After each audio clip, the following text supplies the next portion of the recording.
C'est la première fois de ma vie que j'étais à l'école tous les jours sans rater un seul jour. Parce qu'en vrai, vu que c'était de la musique, c'était de l'audio, c'était vraiment intéressant.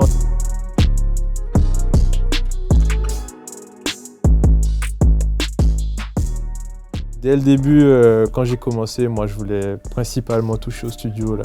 Je me souviens dans ma première classe, on avait à partir d'un bruit linéaire, un bruit blanc, comment faire un clap, un hat, une bass, un pad, tout ça que je faisais déjà sans savoir ce que je faisais. Ça a été des cours qui me permettent aujourd'hui d'arriver, de faire ce que j'ai à faire en 2 secondes. J'ai pu piocher dans un peu tous les cours pour pouvoir les utiliser aujourd'hui, savoir enregistrer les placements de micro. C'est quand même des notions qui m'aident et qui me permettent de comprendre qu'est-ce qui se passe aussi dans les autres corps de l'audio en fait.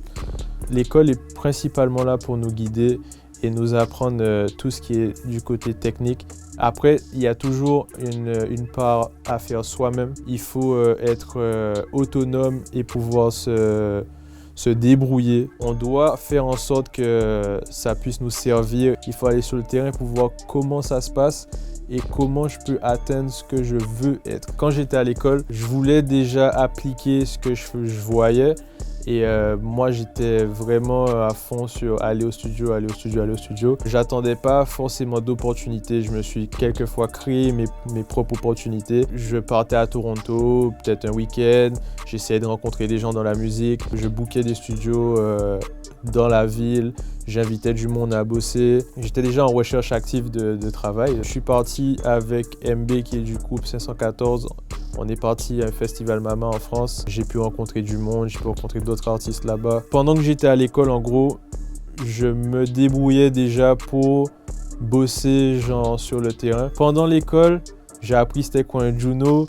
Et l'année d'après, comme je disais, j'étais nominé au Juno avec Kili, un artiste de Toronto. La période d'école, il faut savoir acquérir les informations, mais aussi être entrepreneur si tu veux te débrouiller et te placer vite par la suite. J'ai pu avoir des placements en France, des placements à Toronto, qui l'année d'après, ils étaient soit hors. 2 ans plus tard, j'ai eu un son qui est devenu double platine en France. En tant que compositeur, c'est toujours être à la recherche de il y a ça à faire, il y a de la demande, il y a ci, il y a...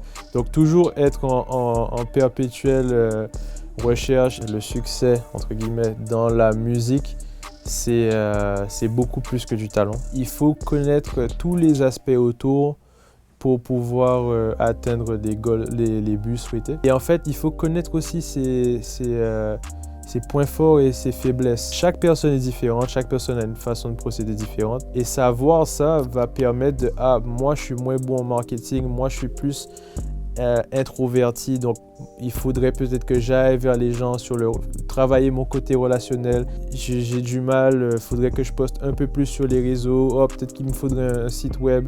D'autres personnes, ils sont juste mal organisés. C'est à toi de savoir tes capacités et d'avoir une vision sur le long terme.